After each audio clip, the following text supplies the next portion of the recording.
But you can't do that today. The only thing you can do today, and Yossi is my aid to this, you can tell the story. I tell them the story, so they should know that there was such a time. But okay. So the Rebbe is now in Ois Yud Gimel, going to tie everything together relative to Yud Beis Tammuz, but also, and we saw this earlier in the Maimon, Yud Tes Kislev, because the Rebbe has, earlier in the Maimon we saw this, but and this is a common theme b'chlal, but here very, very powerfully, the Rebbe is going to connect Yud Beis Tammuz to Yud Gimel, to Yud Beis Yud Gimel Tammuz. Right? Both to the Mizmor Tfilah La'asher, Tfilah La'Moshe, because the Rebbe was let out on what it's the third or fourth day. What it's the fourth day.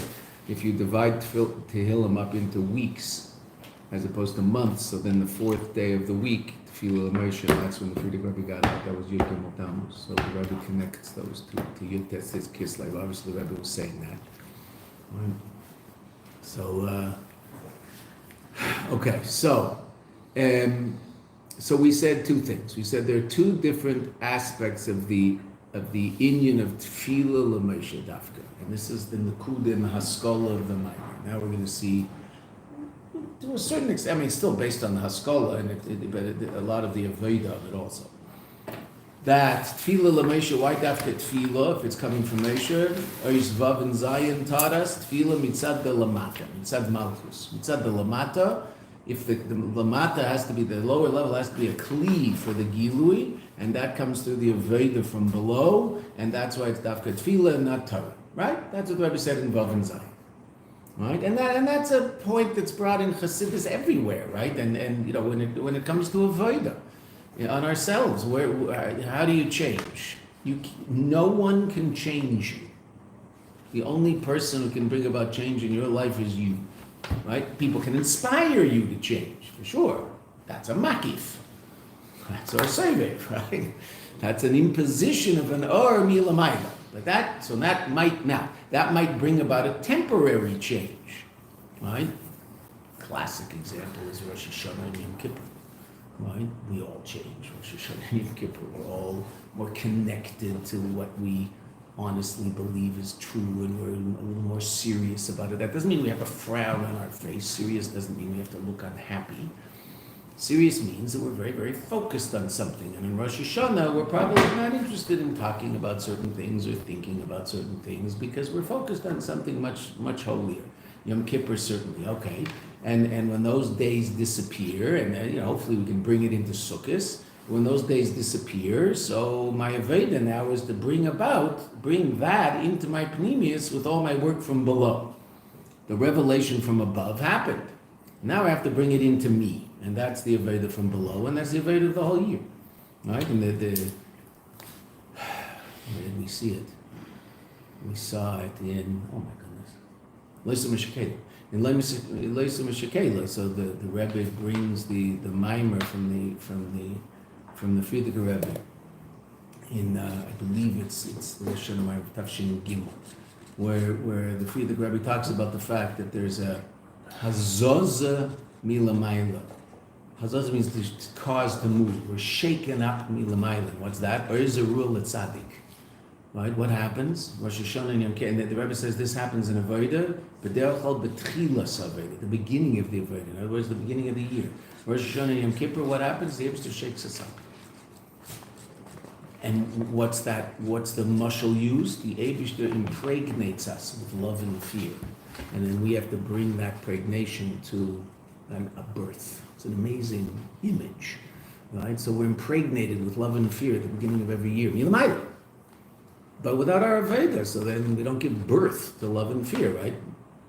The idea of Chacham and Bina giving birth through Das to Avanira, right? Ben Abbas, right? The Midas are the Banim, right? From the Abanima. It's Chacham and Bina. Okay, so that's the Aveda from below. And that's all over Chassidus, and that's, we'll see even more as we go further. The Rebbe's going to talk about the main Nakud of Chassidus. Then we in Ches Tes Yud we saw that not only mitzad lamata but also mitzad lamayla. The or itself is affected positively by our avodah because the purpose of those levels of light is ultimately our avodah, right? Why are those levels of light? Because the Eibishter wanted there to be something called avodas Hashem po lamata, down here. Okay, so therefore all these levels of light come into being, but their panemius is our avodah. And so when we do what we're challenged to do down here in Elam Hazeh, so then that brings about an elevation in not only Mamale and not only Seve, but even Atzmas Ein Sof. And that's what we saw. That was the amazing idea we saw in Ches Tes Yud. Right? Okay. Seve. In Yud Aleph, the Rebbe explains how that shacked Tefillah L'Moshe, Yud Aleph in the base. Right? And now we're in Yud Gimel. V'hine. Nizbar Le'il. Now, it's a good idea when you learn a Maimon. You can do it on the side of your book. I didn't. So I'm a bad example. Or you can do it in a notebook. Write a synopsis of just like it can't be a paragraph or else you didn't do anything because there's already a paragraph there. Write a synopsis of each voice. Boom, boom, boom, boom. Right? Okay? I'm not, it's in my phone. So during COVID, when I had time to learn Chassidus, which was really a lot of fun, I must admit. First time in years, I just took a hemshich of the Rebbe and Hashab and sat down every morning, had hours every morning to sit and learn Chassidus. We had a mikveh on our back porch. We built a mikveh on our back porch. And the classes in Mayanot on Zoom started at 4 p.m. So I got a taste of retirement. It was the greatest. Wake up in the morning, go into the shower in our room, put on a bathrobe, walk down the stairs, out to the porch, freezing cold mikveh, but it was a mikveh. It's good enough for men, right? Table in the mikveh, get up, get dressed, make a good cup of coffee, doc, right? And there's no minyanim, right? This was the best thing that ever happened to Lubavitch. There's no minyanim, so it's not like we have to feel bad that we're not davening in a minyan. We're not davening in a minyan because there's no minyanim. Anyway, it doesn't happen. Shabbos used to do minyanim in there was actually, it was very, very beautiful, I must say. In our neighborhood, don't worry, I'm going to finish the minyan. In our neighborhood, so in the street, there's a street that goes off the side and then a main street. So there's all these buildings around. Right in the middle, they made a minyan for people. Now, a lot of the people were still in their apartments. They were on their mitzvah. And they made a minyan. The guy who davened was actually from our building. He had a beautiful voice, and he davened beautifully. And there were hundreds of us davening together. We couldn't see each other. I was in my front yard. No one could see each other, but we're davening together. There was a minyan of people out on the street, so there was actually a real minyan, right? So they'd say Kaddish, etc., etc. But it was just beautiful. Everybody davening together. It was really very, very nice. So I learned Samach Heber. One thing that I had the peace of mind to do, which I'm very, very happy, because it's easy to just not do it. Every day, right before I close the book, I would take out this thing and put in the notepad a sikum of what I learned that day. It's all of Samach Heber. It's in a file in there. You know, what did we talk about there? Someone says, hey, this Rabbi Kaplan, look it up. It's all there. Then you remember it. Right? Some people remember without writing down. Those people are very, very few in number. Most of us have to write things down. So that's what happened up until Yud Beis. Now the Rebbe is going to explain this further relative to these two holidays, and it's really quite astounding. Nizbar le'il, we explained earlier in Sif Dalet, Shashaychis degula the Yud Tes Kislev, the Yud Beis Tammuz, la Mizbar in the Tefillah L'Moshehu, to the capital Tel and Tefillah L'Moshehu, which is Tzadi, of course. Hein l'nyonim aprotim shenemar b'mizmar, both the details that are written in the Maimer, umikol shekain, and all the more so l'nyonei v'technei the klolus hamizmor, and all the more so to the general idea of the mizmor, which is based on its name, which is Tefillah L'Moshe, Tefillah Sosher. Now, interesting. In our Maimer here, the Rebbe has not mentioned any of the pratim. He's only mentioned the klal, Tefillah L'Moshe. In the Maimer, the Rebbe said, we talked about this earlier, but it's a good idea to review. In the Maimer Tefillah L'Moshe that the Rebbe said 2 days after this, in the big Farbrengen, Yud Tes Kislev, with the microphone, etc., so that one you can actually hear, right? It was recorded. So in that Maimer, In the Mugadik Mimer, in melukat Hay, no details. No details whatsoever of the Mimer. But in the Mimer itself that the Rebbe actually said, he goes through a bunch of the details. He edited it out of the written Mimer, which is interesting because the Iker Vort is Tefillah L'Moshe. That's what the Rebbe wanted to explain in the Mimer. But when the Rebbe said the Mimer, so the Rebbe does go through some of the psukim at the beginning of the Mimer to show how they're connected to the union of Tefillah L'Moshe. So it's there. You can listen to it. I mean, you have to know Yiddish, or you can see it's hard to get, the original Hanocha of the Mimer, that's not Muga. But the Rebbe talked about it. But not in either of the edited Mimer. But the Rebbe mentions it here. He doesn't talk about it. Well, there's a footnote in Tefillah L'Moshe that sort of hints at a few ideas that the Rebbe said. In the Mimer back here, so there's a footnote there. It sort of mentions some of the pratim that the Rebbe talks about, but nothing complete. Valpia muva li'il, based on that which was brought earlier, Niha Mimer, from the Mimer. The inyan Chassidus, that the inyan of Chassidus, what was the Chassidus? Who gilu yatzmus ein sof shelamayla misaylev, right? And that's what we've been saying all along. That's Mesha. It's the revelation of this level of the essence of Ein Sof that's beyond Sevev. Because Sevev, what do we say about Sevev? Naga by Hatzimtzum. Tzimtzum affected it to the extent that there's a realm that Sevev, so to speak, can't be revealed in. Right? Do not enter. It's there. Right? Sevev is everywhere, right? The elevators is everywhere.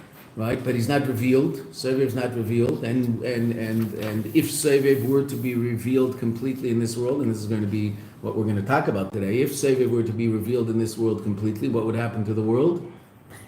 But, right? Okay. So Sevev, the revelation of Sevev would be mevatel the world. Interesting enough, that's the advantage of Atzmus or Ein Sof, that it's l'mayla mi Sevev, l'mayla mi mamale, so it can be revealed here and not be mevatel the mamale, not nullify finite existence.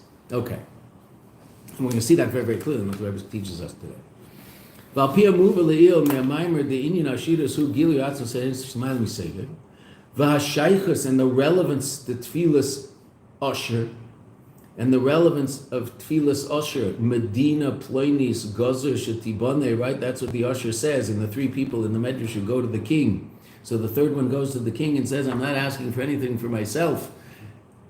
But he tells the king there's a Medina that is Chareva, Vehi Shelcha, it's yours. And the Rebbe explained that to us. Malchus is ultimately sourced in Atzmus. Atzmus at Ein Sof. He Shelcha, Gezor Shetibane. Decree that it should be rebuilt, and that rebuilding, of course, is the Binyan Adayad, the eternal rebuilding, which is how the Rebbe explained the whole idea of the Gilui of Atzmus or Ein Sof. Okay, say that. Can't be a level of light that could theoretically disappear again.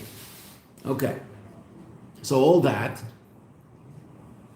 and why is that? And that's relevant dafka to Chassidus. That's relevant to Moshe. The Rebbe is helping us review the whole Mimer, right? Because what did the Rebbe tell us in the beginning of the Mimer? In the Medrash, the Rebbe had a question. Why is this Tfilas Osher necessarily? The fact that he's davening for someone else just means he's a nice guy. Why is that necessarily connected to his essential reality as an Osher? Right? The Rebbe asked that question. Right? And what was the Rebbe's answer to that question? Dafka Moshe is the one who can bring about the Binyan Adayad, because Dafka Moshe is the one who can draw down Atzmus Ein Sof. It's because he's an Osher, he can draw down that light that will bring about an eternal revelation. Atzmus Ein Sof, right? If it's Sevev, it's Mevatel. If it's Mamale, it will always disappear again. If it's Atzmus Ein Sof, so then it's a Binyan Adayad. That's what we learned, right? Okay, so that's Dafka Moshe can do that because Moshe lives there, so to speak. That in order that the building of Malchus, which is the Medina that he's talking about, it will be an eternal binyan, an eternal building, rebuilding. Who that is that's drawn down into it, a revelation of Atzmus Ein Sof. This is overview. We saw this earlier. The Rebbe is saying, we saw this in Sif Dalet, he's telling us, we've already seen this. So based on all that, Yesh Lemar, one could say, the Yisrei Na'or, The greater level of light, which we mentioned quickly at the end of last year, that also for the Rebbeim, for the Alter Rebbe and the Frierdiker Rebbe, there was a Yisron Or, there was a greater level of light revealed through the events of Yud Tes Kislev and Yud Beis Tammuz, even though they themselves were not affected by it, and only we were affected by it, dafka because of their connection to us as the Raya Mehemna. So the Yisron Or, the greater light that emerged from those events, Shanasa, that was brought about by Gula, the Yud Tes Kislev and Yud Beis Tammuz, who Hamshochas Gilui Atzmas Ein Sof, is ultimately, those two events are all about the drawing down of the revelation of Atzmas Ein Sof Shelamayla Mimamala and Sof. Those two events are both all about revealing the level of light that we're talking about. It's not a binyan adayat yet. Okay, so the Rebbe's going to explain. Right? Seder? So that's what those two events are about. V'yesh leib. The zeh sha'geula the Yud Tes Kislev Yud Beis Tammuz. Haisa. Let me say something fascinating about these two nisim, and they're very similar in this way to Purim and Hanukkah. Haisa nes galui shelamayla mi'ateva. It was a revealed nes that was beyond teva, and I was going to say why it was revealed. I can explain that. But afal pike, nevertheless, haya nes meluvish b'teva. The nes was clothed in teva. I mean, Peterburg didn't blow up. It's not like Kriyas Yamsuf, all of a sudden, no more Peterburg, no more jail, and the Alter Rebbe walked out into green fields with dandelions. That's not what happened. Right? Okay, so it was all Meluvish Teva. There had to be a document signed by the authorities that the Alter Rebbe could go free. So too the Frierdiker Rebbe. There had to be a document signed by his other Rebbe. Frierdiker Rebbe couldn't go free, as we talked about yesterday, couldn't go free the first day because it was a Tuesday, and Tuesday is Sunday, or Shabbos, or whatever Tuesday is. So Tuesday is the day that the offices weren't open, said the way, until Wednesday. This whole procedure had to take place, right? All piteva, and yet it's a nes galu, it's a nes revealed, and well, let's see why. The Rebbe explains, vagam, that even though shanes nislavish beteva, and even though the miracle was clothed in teva, this was in such a way shateva lehelim v'hister alanes. It was clothed in teva, but the nature didn't conceal the nes. Va'ad, at the end of this line, we'll just explain this. Ad shero kol afsei aretz shezen nes galui, until all of the people in the world saw it was a nes galui. Now, explicitly, the Alter Rebbe explains the story of Yud Tes Kislev that way. The Alter Rebbe wrote a letter after he got out of jail to Rav Levi Yitzchak Berditchev. I'm shaking again here. Rav Levi Yitzchak Berditchev and Rav Baruch Kaplan. He wrote them a letter, and he talked about the miracle that happened to him. And he said it was quite amazing. And what was the dagesh of his letter? It's really fascinating. The dagesh was how the ministers and the higher-ups, I guess. The higher-ups in Russian society were completely shocked by virtue of the fact that this all happened the way it happened. They couldn't believe it. The ministers, the Alter Rebbe explains them, the ministers were talking amongst themselves of this unbelievable miracle. How could it possibly be that he got out? Meaning, Ra'o Kol Afsei Aretz, that people saw the miracle of it all, and yet was completely and totally meluvish b'tev. It had to be signed and stamped, and all the, also the Frierdiker Rebbe. How exactly you'd explain the Indian Ra'o Afsei Aretz, I don't know. I mean, you and I understand it. I mean, we're sitting here, we can talk about the miracle of it all. What people thought then, I don't know. But the Alter Rebbe himself writes a letter about his experience and says that this made an unbelievable impact on the non-Jewish authorities that were in charge of him. This is really quite astounding.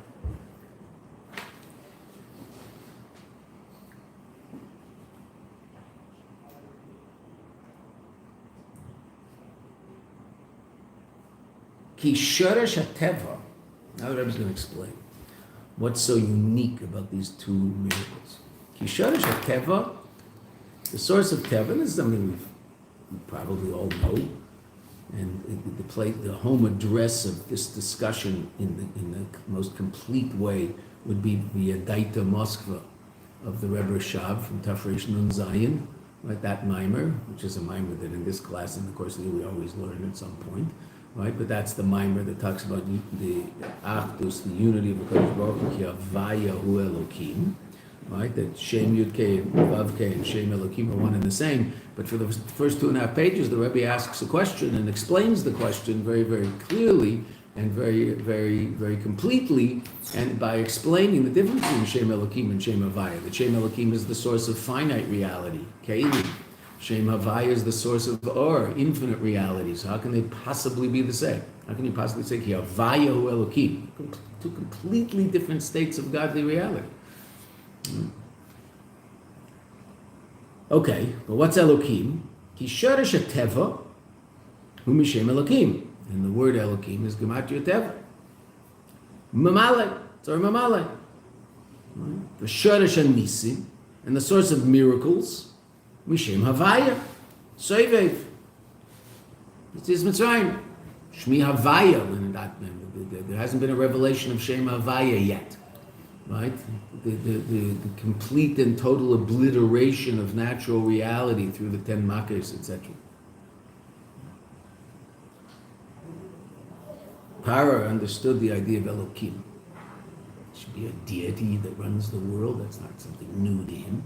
But there should be something completely transcendent and beyond anything imaginable and infinite. So that's what he couldn't handle. Mi Havaya, he says. Who's Havaya? Elokim doesn't ask that.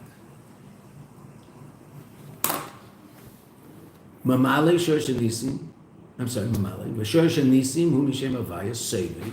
The cave and Shebagu'ula, and since in the redemption of these two rebbeim, Haya Hagilui the Atzmas Orein Sev Shilamai the Miseviv Mamale, there was a revelation of a level beyond both Hakelul Mechaber Shneim that can bring about the incorporation and joining together and connecting of these two levels, a level beyond Mamale, beyond Sevev, and therefore it can bring about a connection and a chibur of Sevev and Mamale, i.e., there's a nace and it's obvious, that's Sevev, but it's completely and totally clothed in nature, that's Mamale. Very much like Purim. This is what we always say about Purim, why Purim is such an incredibly powerful holiday. Because on one hand, Purim is you don't have a copy? I see another. Incredibly powerful miracle. The whole Jewish people was saved. I mean, unbelievable. And yet, it's all Meluvish and Teva, right? And the remez to that, of course, is the Kodesh Baruch Hu's name doesn't appear in the Megillah. Right? Just that's everybody knows that. You don't have to learn Chassidus to figure that one out. Right? Okay, so that's Purim. What's that? That's because it's a Hebrew of Atzmus. It's a Hebrew of Sefer and Umale, Atzmus and Atzmus and Sefer, beyond both brings about a Hebrew of the two of them. Why? Well, each, just in order to understand this, Sefer and Umale each have advantages and disadvantages, obviously. What's the advantage of Mamale? Yichud, unity.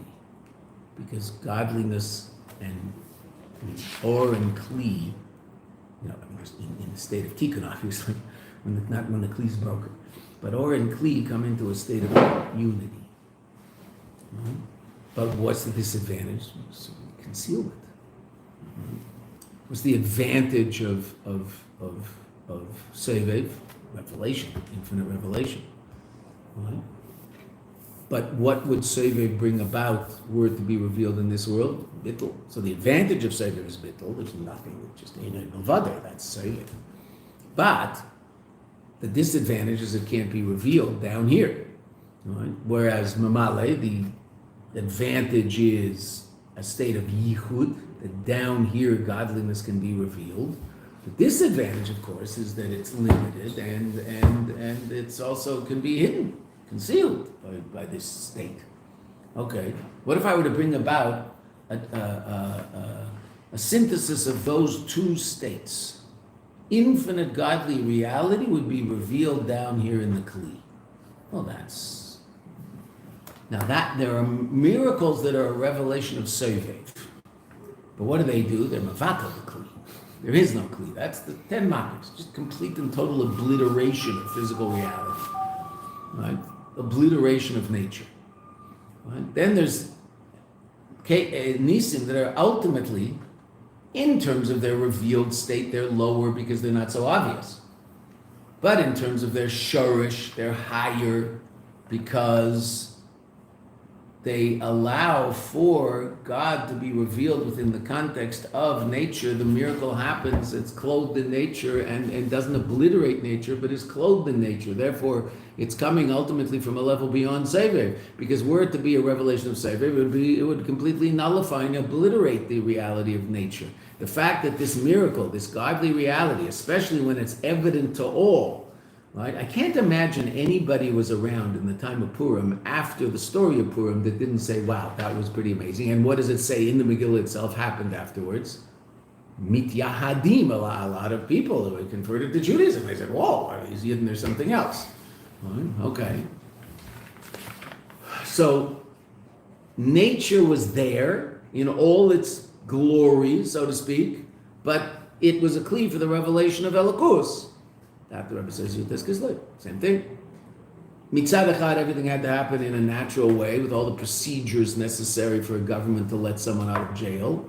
On the other hand, all the ministers were talking about, the author Rebbe writes this, and all the ministers were talking about the fact that this is just absolutely beyond anything we understand. What exactly they were saying, I'm not sure, meaning were they saying that they don't understand why the Tsar let this happen, or was the Tsar himself also quite amazed by the whole thing? I mean, he's ultimately the one who had to give the okay. But interesting enough, and I was going to talk about it, where does the okay come from? Them, in all their power, they're not bottled. This isn't the end of the Tsarist regime. Right? They're there, in all their power, and yet they're the vehicle for a miracle. Right? It's very similar to what happened in the late 80s, early 90s, where he talks about it all the time, that the Soviet Union became a kli that was sending Jews to Eretz Yisrael and paying for their tickets. I mean, that's what was happening, which was just, I mean, if you had told someone that that was going to happen 10 years before, they would have locked you up. Right? The Rebbe told Arik Sharon a number of years before that Arik Sharon was the minister of housing in those days. So he went to see the Rebbe, and the Rebbe told him that the Russian Jews are coming out, and you have to build houses.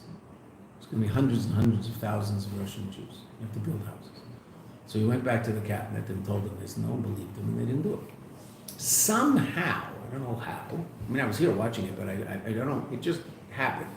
And I can't imagine there weren't all sorts of things that were, really not working right, etc. But bottom line, somehow this country absorbed 1 million Russians in a couple of years. Now, 1 million Russians to this country would be like 50 million people showing up in America in a year and a half. 50 million? About 40 million. Wow. Now they're trying. Biden is trying. I mean, they've got 10 million in 4 years. So, but there's 10 or 11 million. I think that's the number. 10 or well, they're not really Mexicans. They're mostly Nicaraguans, and they're coming through Mexico. They're all Mexicans. Yeah. So yeah, it's 10 or 11 million. Yeah, it's wild. Now, interesting enough, they're completely not absorbed, right? They're living in the street. So here you're talking about a country that's, in those days, about 6-7 million people, and 1 million people show up as 15% of the population. So America's what? It's 320 million people, right? So a seventh of America is over for 45 million people, right? And they showed up, and somehow, I don't know exactly how, but they all ended up in Ulpan, and they had an apartment, and they got a job, and you wouldn't notice now, right? They're just part of society. Somehow they pulled it off. I'm sure there must have been all sorts of things going on that didn't work, and if you were to talk to Russians who came and they said big balagan and we didn't get this, it was very hard for a while. Okay, but in the end, it didn't take a long time for it all to work out. Everybody, I don't know, I think everybody, including not just Lubavitchers, everybody, I mean, we still have them, bought. You had Russians for meals, for Shabbos and Yom Tov. They just showing up. There was organizations who were sending them out to see Yiddishkeit. So, we still have, everybody bought a couple of Russian Sidurim, a couple of Russian Chumashim, so if they came and give them a Chumash, here, look at this, right? So we still have the books. But they don't need us anymore. They don't have to come to our house for Shabbos, they're fun. If they want to go somewhere for Shabbos, though, there's a Lubavitcher down the block, we'll take care of them. So, but that's what happened. So that's an example. The fact that the Russians were sending them out is a very, very similar thing to this. And the Rebbe talked about that all the time. Right? The Rebbe talked about it all the time, about Hahi Medina. That country, never mentioned the name of it. That country, which of course the Rebbe himself got out of, that country was sending people to Eretz Yisrael. So there's a nace, but it's Melukat and Tev. Completely. You don't see the nace. And what is that? So that's a Hebrew of Mamale and Sever. What could bring about that Hebrew? Atzmos Ein Sof, something beyond both. And that's what these 2 days are. V'yesh leima. Zehu. Did we finish that paragraph? I think we did. Okay, let's just say. Tisana nasa v'agula diyotes kesli b'estamas ulam shachas gilu atzmos Ein Sof shelamayla Mamale Sever. Yes, we just did. V'yesh leima. Second paragraph.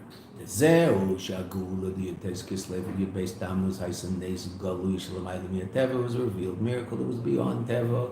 Va'afal pikein, nevertheless, haya nes meluvish b'teva was clothed in nes vagam shenes nislavish b'teva. And even though the nes was clothed in teva, haya zeba. I'm sorry, we read this too. I apologize for being so spaced out. Haya zeba even shet teva loy helim v'hister ala nes. The nature didn't hide the miracle. Ad shirau kolav sayadet shizel nes galui ki shoresh tevo mishem elokim umamale v'shoresh nisu mishem avaya soivev v'kev and shagula. And since the geula haya gilui da'atzmos Ein Sof, and since the geula was a revelation of a level beyond both, and what's that? Atzmos Ein Sof, which we've talked about constantly throughout the Mimer, which is lamayla misevev umamale, the third level of light, which corresponds to that includes umechaber and joins together as shneim. Lochein, therefore, haisa geula ba'oif, and therefore the geula was in such a way shaneis v'teva nischabu yachad, the miracle and nature were joined together. Yichud avaya v'elokim, a unity of avaya, the nes, and elokim teva. So the Russian authorities themselves were the vehicle for this incredible miracle. That's Yud Tes Kislev. And the Soviet authorities, which is also what happened by the Frierdiker Rebbe, the Soviet authorities, the ones who let the Frierdiker Rebbe, the same people who signed the death sentence, those are the people who a few days later set the Rebbe free completely. Now they weren't finished with the Rebbe. For whatever reason, they didn't do what they wanted to do to the Frierdiker Rebbe, but they somehow understood that they couldn't touch the Rebbe. Now this whole word is not so clear. But what they did do, and this is just, we talked about a lot on your base Damas, but it's important to know, what they did do was they made it impossible for anybody to have a connection to the Rebbe. Anybody seen anywhere near the Rebbe was arrested. And so the Rebbe couldn't run the affairs of the Jews in Russia from Russia, which is why the Rebbe left.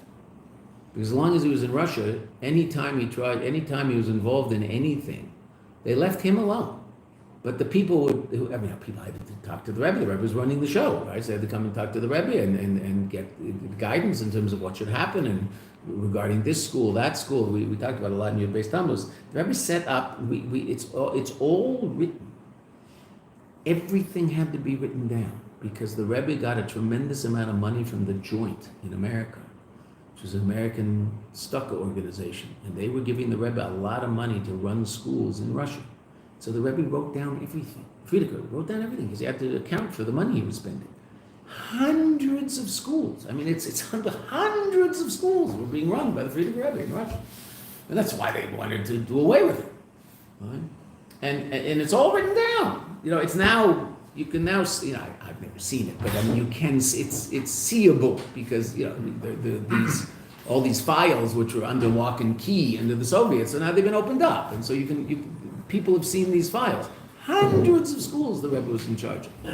Right? So what did the Russians decide to do? Well, we can't touch him. For some reason, they figured out they couldn't touch him, which is hard to understand, Al Pi Teva, but okay. But it seems like it's one of the, what was his name? Mordechai? I forget his name. First name was Mordechai. From Latvia, who was a minister in the Latvian government in the time of Agudas Yisrael. So this is the teva of it all, right? He was a minister, Mordechai Dubin. Mordechai Dubin was a minister in the government. He was a member of parliament in Latvia from the political party Agudas Yisrael. There were so many Jews in Latvia, so they had their own political party. So and now Russia had no diplomatic relations after the revolution. So this is in the 20s, right? So the revolution was 1917. They finally sort of set up shop in the early 20s. They set up a government under Lenin, and then Lenin died, and then Stalin, Yamach Shemai. I mean, Yamach Shemai was the first one also, but he probably wasn't as bad as the second one. So they were starving for diplomatic relations. People weren't recognizing this new country because they had just overthrown the Tsar, and who said they were recognized. So Latvia, this guy Mordechai Dubin arranged he smuggled himself into Russia. That was relatively easy. Getting out wasn't so easy. Getting in was easy. He smuggled himself into Russia and helped organize. He got himself arrested, and he said, "Take me to Molotov," who was the head of Stalin's right-hand man, his henchman.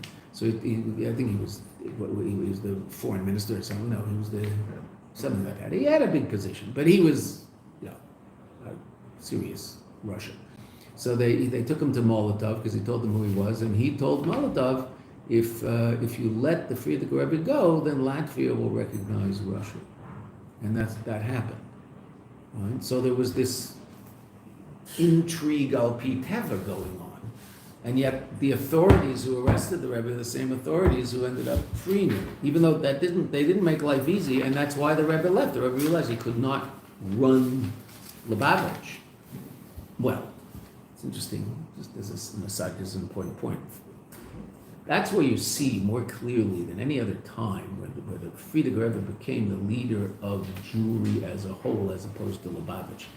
He was clearly the leader of Russian Jewry, and he was the address that everybody was going to organize things in Russia, not just for the Pacific. These hundreds and hundreds of schools were not just for Lubavitch and Pacific. Every Jew in Russia went to go to school.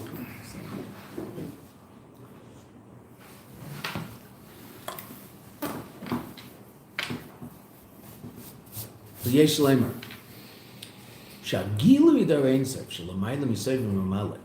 This revelation of Or Ein Sof, which is beyond Sefer Malan, brings about the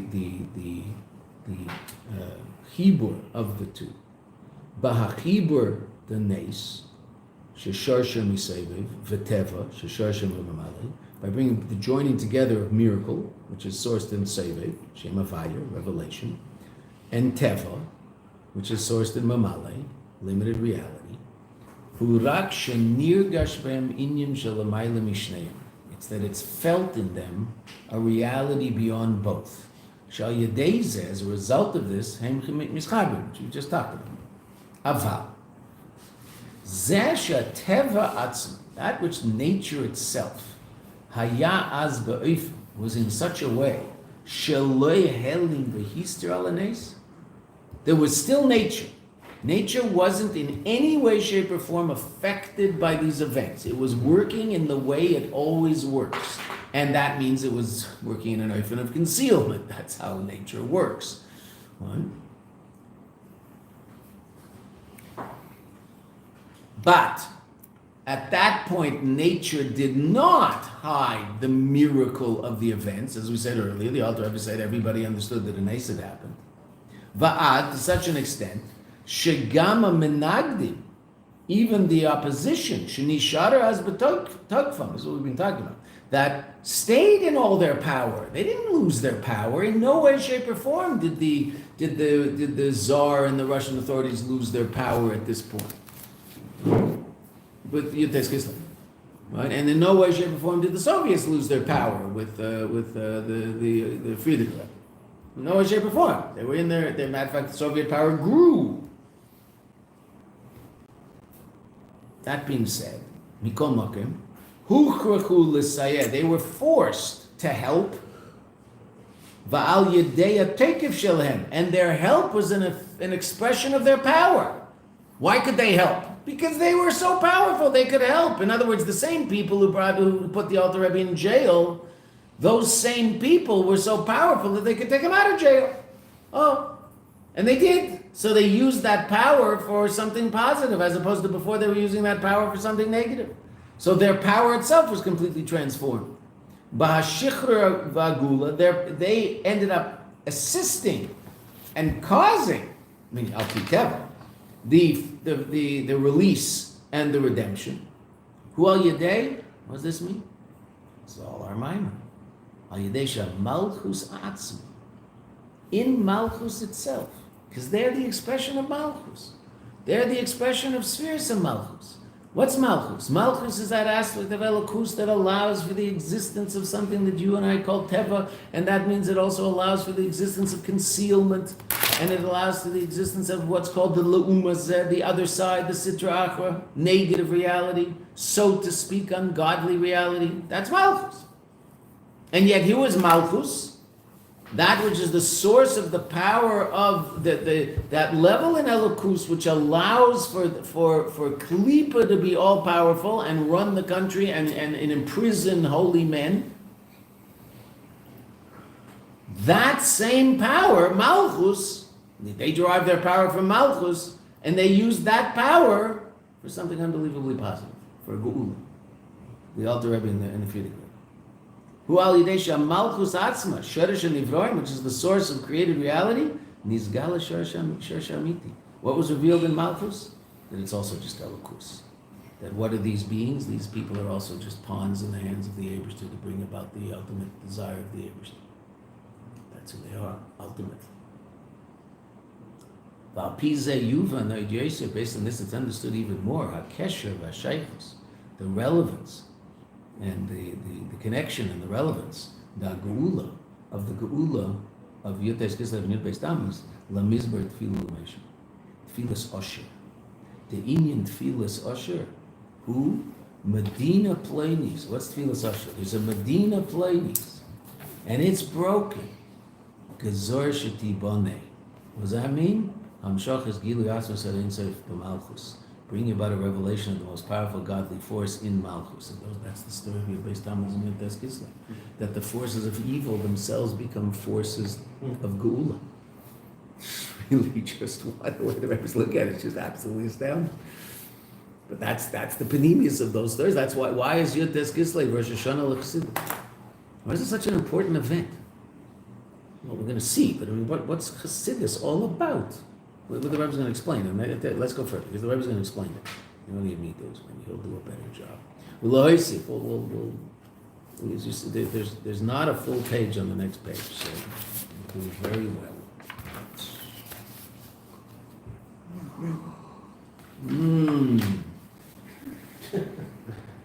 Cold coffee. If I had ice and I could make it iced coffee, then it would be delicious. But just cold. It's like lukewarm coffee. It's nicht dahin, nicht daher, right? It's got the disadvantages of Seivev and the disadvantages of Mamale, right? Okay.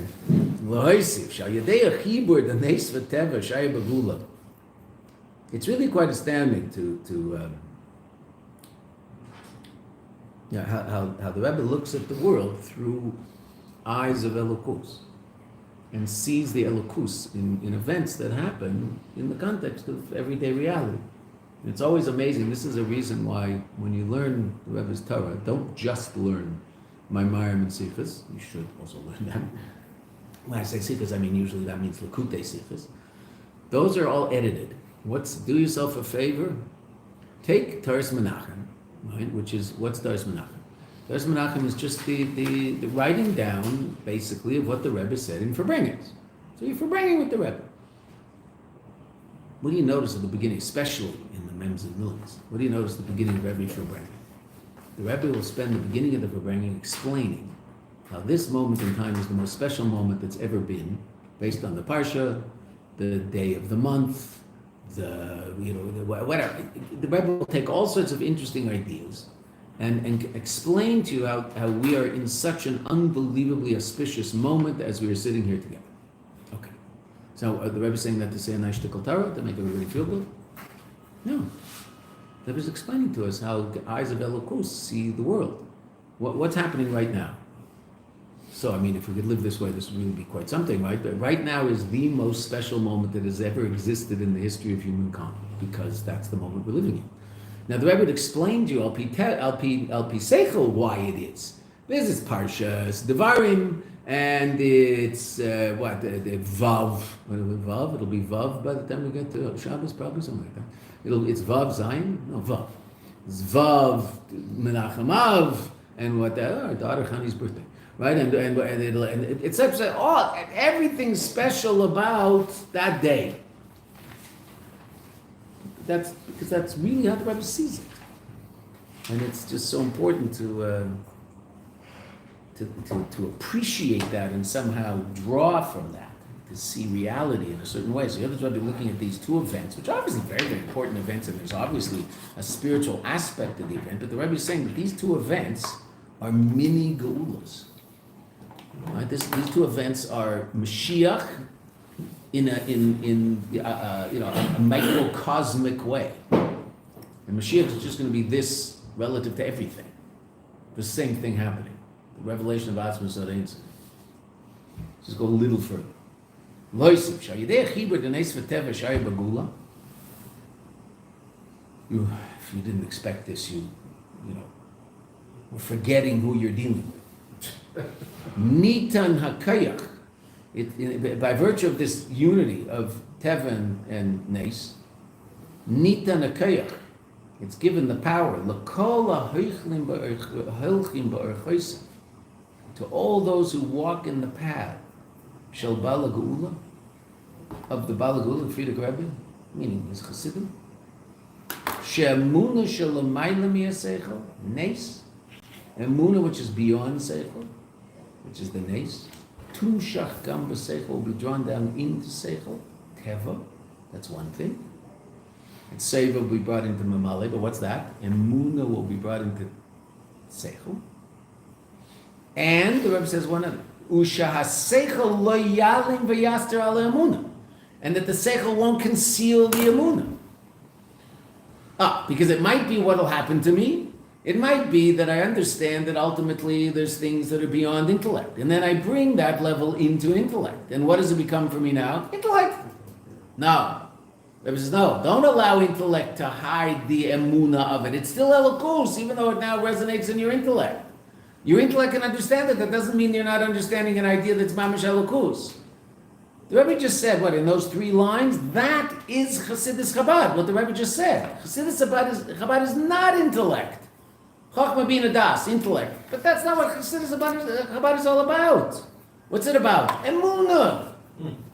It's all about Emunah. That's all the Rebbeim talk about. There's an Eibishter, Ein Eid Novadoi, L'mayla Min HaSeichel. But what? Bring that into your Seichel. Make that your conscious reality. Your conscious reality is a level beyond conscious reality. That's a chassid. He's living in those 2 places at once. Where does he get the koyach to do that? The Rebbeim. So what you said. Yud Beis Tammuz gives us the ability to do that. Yud Tes Kislev gives us the ability to do that. The Friedrich Rebbe gives us the ability to do that. The Rebbe, the Mittler Rebbe, the Alter Rebbe, the Tzemach Tzedek, all of them. Rebbe Marash, Rebbe Shabbat, don't leave anybody out. I don't know what's going to happen to me today if I leave someone out. Right? Unbelievable. That's Chassidus Chabad. Those 3 lines, that's Chassidus Chabad. Let's read those 3 lines again. We'll stop and we'll pick up tomorrow and we'll finish tomorrow. Lo'isiv, shayidei achibur the nes v'teva shaya bagula. Nitan ha'koyach l'kol ha'hilchim v'yichoysa. So bala gula. Everybody's given the power. That what? She'emuna shelamayla miyaseichel. Emuna, which is beyond seichel. Emuna is not that which I have. What do they say in English? You don't know, you just believe. We say that all the time, right? You don't know that, you just believe that. Okay, there's that's possible, but that's an amuna that's lamata mi tam v'das, that's below tam v'das, and I could come to a place theoretically of tam v'das. of understanding. No, what's Emunah? Emunah is that which allows me to touch something that intellect doesn't allow me to touch. Emunah is something that allows me to touch levels of godly reality that Seichel can't understand, that intellect can't understand. That intellect can understand that it is, but intellect can't understand what it is. Emunah, so in other words, intellect can't connect to that level of reality. Because intellect is not about, is about what? What is this? That's intellect. But I can't do that in certain levels of elokus. It's beyond that ability. The intellect can't go there. What can? Your emunah. What allows you to touch atzmos? Emunah. Why? Because it's mushash in atzmos. It's a place in your neshama that's right, that level that we call reish de lo yada v'lo yis yada, rad law, the third level of the crown. We talked about it earlier in this Maimar, I believe. Right? It's the level, what doesn't this head know? It doesn't know, am I the Eibishter or am I a neshama? So to speak. I mean, there's no I there, right? It's the Eibishter. Remember, piece of every single one of them. Right? The story of the Tzemach Tzedek, right? We've told the story so many times, right? The philosopher said, I can prove to you that God's not omnipotent. He can't create another God. That's a good question. It's like, that's a good question. If he can't create another God, then there's something he can't do. Because it can't be another God, or else he's not God, because one of the things is echad. Okay. What did the Tzemach Tzedek answer him? Who remembers the answer? He created a Jew. Created a Jew. What's a Yid? Little piece of the Eibishter walking around in Elamazah. Whoa. Now, he didn't say that. I mean, you ever seen a picture of the Tzemach Tzedek? I just can't imagine he was joking.